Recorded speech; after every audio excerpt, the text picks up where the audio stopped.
So if hard work alone made people rich, Hmm. uh, every laborer would be wealthy. Right. Yeah. Welcome to the deep dive, everyone. That is a quote from a really fascinating document we are unpacking today. It's called Money Matters. And honestly, it completely shatters this like romanticized idea we all have. Oh, absolutely. You know, the idea that if you just put your nose to the grindstone, work super hard, you're magically going to get a mansion someday. Yeah, the universe doesn't just hand you a mansion for being tired. Exactly. It forces us to look at the actual mechanics of wealth entirely differently. It really does. And, it sets this really provocative tone right out of the gate because the document frames this whole exploration of wealth as a dialogue. And it's between these two legendary ancient figures, Arjuna and Krishna. Which sounds like it should be about, I don't know, cosmic battles or something. Right. But instead of talking about mythical events, they're diagnosing these very mundane, everyday reasons why people stay trapped financially. And the core argument they present, and I love this, is that human nature fundamentally hasn't changed at all. Right. Like zero. Yeah. The psychological traps that are keeping people poor today, they are identical to the traps from thousands of years ago. Which is kind of mind-blowing, but also makes perfect sense when you consider the secondary source we're bringing in today. Oh, yeah. The protocol. Yeah, the digital audience engagement protocol, which is essentially this very modern, like YouTube-style call to action. So we have this weird, fascinating collision of ancient behavioral wisdom and modern digital algorithms. It's quite the mix. Okay, let's unpack this, because before we get into the algorithm stuff, we really need to look at this core premise from Krishna and Arjuna. That wealth isn't just about the physical labor you exert, right? It's about how a person thinks, how they learn, save, and, well, interact with the very concept of money. Right. And the text tackles what is arguably the most pervasive financial myth first. It's this assumption we all have that a high salary automatically equates to wealth. The income illusion. Exactly. Arjuna actually poses this question, asking, if earning a lot of money is the ultimate goal. And Krishna lays out this mathematical scenario to prove why that's a total trap. Oh, the two friends. Let's talk about the two friends. Yeah. So he introduces friend A. Friend A earns 30,000 rupees a month and saves 5,000 of it. Okay. Then he introduces friend B, who earns 80,000 rupees a month but spends 85,000. So wait, friend B is making more than double what friend A makes? Right. Way more. But they're actively going into debt every single month. And I mean, we hear about this all the time. Constantly. People making multiple six figures, driving luxury cars, and they are completely living paycheck to paycheck. Yeah. It's like the leaky bucket analogy. Oh, I like that. Yeah, like pouring more water, pouring more income into the bucket doesn't help you if the holes in the bottom, your expenses just keep getting bigger. Exactly. What's fascinating here is how the text demands a very specific mindset shift to fix those holes. Because, standard human behavior, which is so driven by social signaling. Gotta look successful. Right. It's to spend whatever you earn to display your status. And maybe, if you're lucky, you save the scraps left over at the end of the month. Which there usually aren't any. Exactly.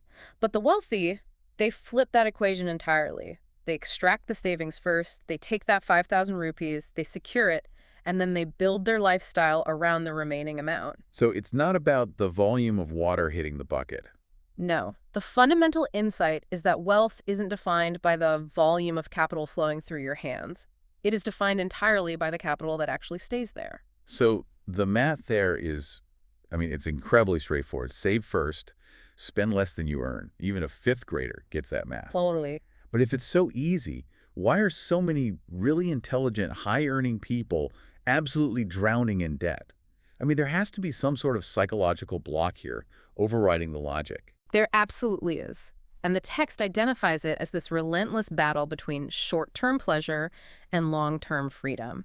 It gives this classic example of spending 300 rupees every single day on something completely unnecessary. Like a coffee. Right. A fleeting treat, some daily convenience, basically just a quick dopamine hit.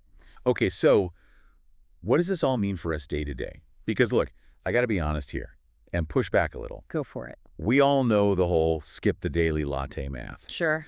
It has been beaten to death by every single personal finance blog on the internet since, 2005. And I still struggle with it. Oh, y'all do. Because when I'm standing in a cafe on a really stressful Tuesday afternoon, A 300 rupee coffee does not feel like I'm destroying my financial future. Right. It feels like survival. Exactly. It doesn't feel like a catastrophic error. It feels like a tiny, necessary biological survival mechanism just to get through the next meeting. So how do we square that logical math with that visceral reality? Well, that biological survival mechanism you're talking about, that is exactly what the text is exposing when it talks about ancient human nature. It's not just a math problem at all. It's a neuroscience problem. Wait, really? Neuroscience. Oh, yeah. Your brain evolved over millions of years in an environment of complete scarcity. If our ancestors found calories or resources, they consumed them immediately. Because there might not be food tomorrow. Exactly. Tomorrow was never guaranteed. Delayed gratification was a really good way to starve to death. Oh, wow. Oh, So fast forward to today, and that exact same ancient brain is trying to navigate this modern landscape of weaponized convenience. You are literally fighting evolutionary programming that's screaming at you, consume this now.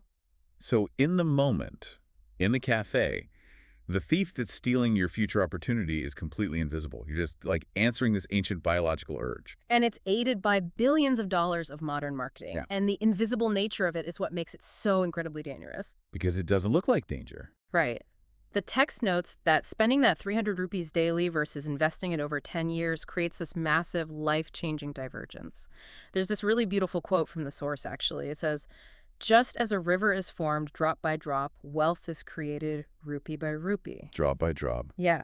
The mechanism here is compounding habits. It Really? is so rarely one massive, catastrophic financial failure that ruins a person's life. It's not usually like buying a horrible stock that goes to zero. No, or a sudden bankruptcy. It is the slow, imperceptible drip of prioritizing today's comfort over tomorrow's security. You're basically trading a piece of your future autonomy for a momentary sensation right now. Okay, so let's say you actually manage to overcome that programming. You beat the evolutionary drive, you conquer the dopamine craving, you skip the daily treats, and you accumulate that 5,000 rupees a month. Where does it actually go? That's the big question. Because the dialogue between Arjuna and Krishna, it doesn't just give the standard, put it in an index fund and wait 40 years advice. It points to something else. It points to self-investment as the ultimate asset. Which is so interesting. It highlights this fascinating behavioral contradiction that we basically all exhibit. People will willingly drop thousands on entertainment, vacations, streaming subscriptions, concert tickets, eating out, and they do it without blinking an eye. Oh, totally. Yeah. I know people who complain about a $10 book, but will spend $100 at a bar on a Friday night. Exactly. They fiercely hesitate to spend a fraction of their entertainment budget on a course, a book, or learning a new skill. The text points out that the poor evaluate opportunities by asking, how much does this cost? Oh, and the wealthy ask. The wealthy evaluate them by asking, what value will this create? Here's where it gets really interesting, though, because that brings us back to that mechanism of value.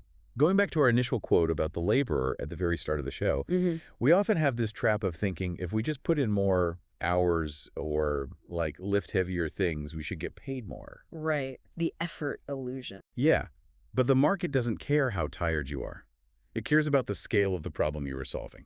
That is the core economic reality the text is conveying. A specialized software engineer or a doctor, they earn more, not necessarily because they exert more physical effort than a laborer. They're probably sitting in a chair. Right. But they solve complex, high-leverage problems. They create outsized value.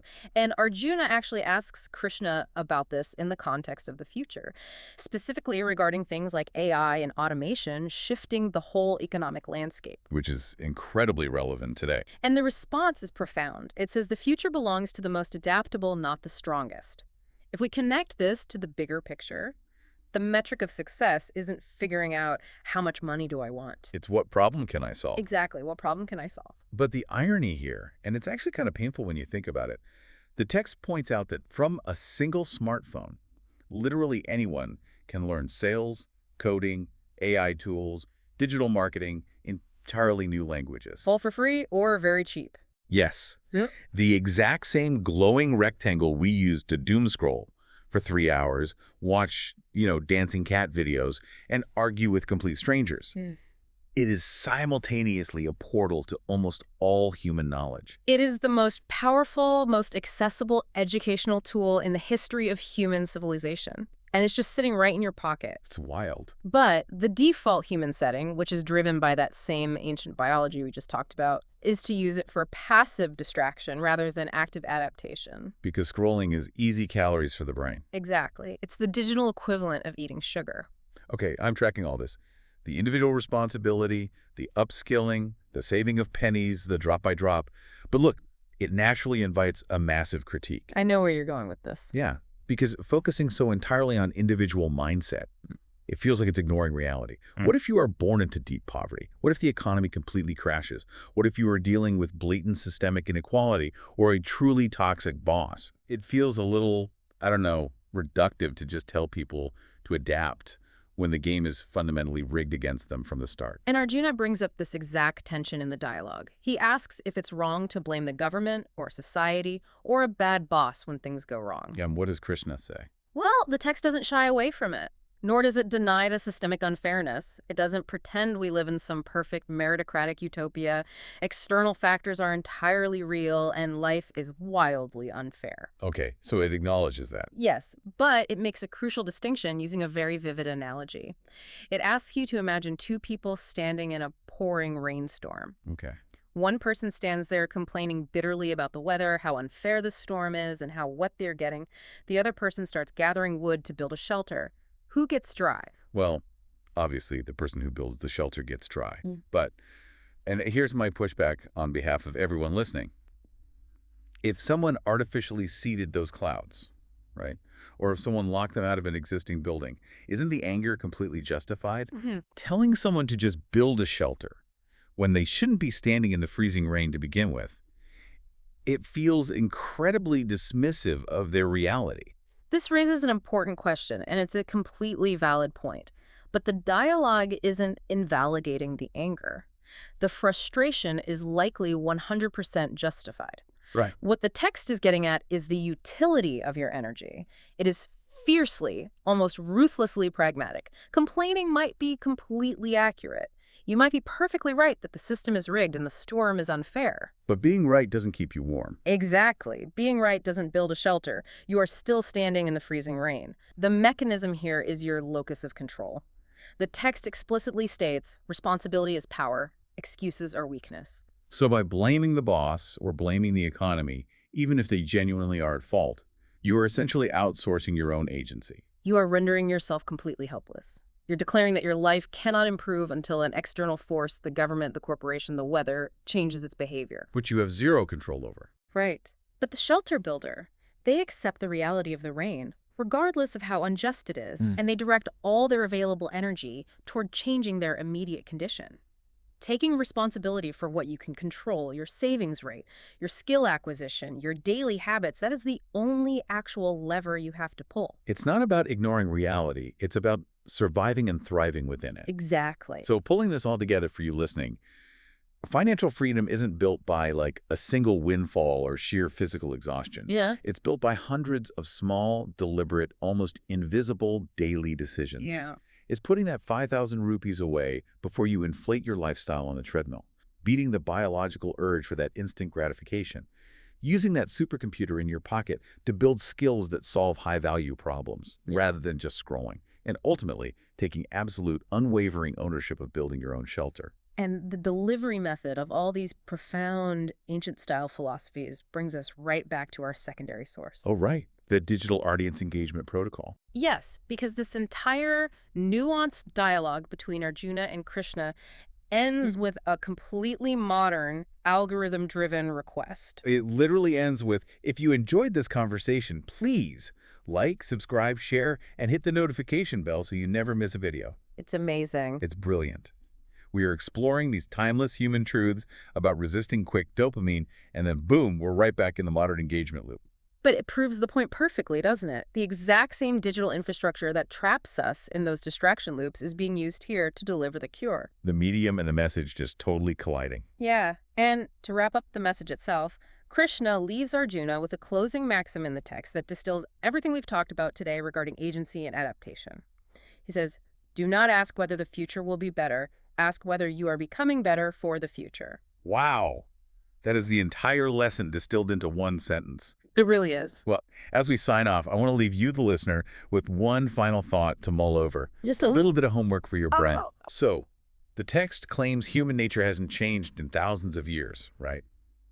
The impulses that make us want comfort, that make us seek immediate pleasure and avoid hard adaptation, they are ancient. Hardwired. But think about our environment today. Today, we have all the world's knowledge, the ability to learn anything and build immense value available on a screen in our pockets. Silly. But on that exact same screen, we have endless, algorithmically perfected entertainment. And it's designed by the smartest engineers on Earth to hijack our ancient biology and keep us endlessly scrolling. Which is terrifying. It is. So here's the question. If human nature truly doesn't change, but the tools of distraction become infinitely more powerful, will this modern setup inevitably cause the gap between those who build their shelters and those who stand in the rain to become infinitely, irreversibly wider? That is a heavy thought. It's something to think about the next time you find yourself reaching for that screen. Remember, if hard work alone made people rich, every laborer would be wealthy.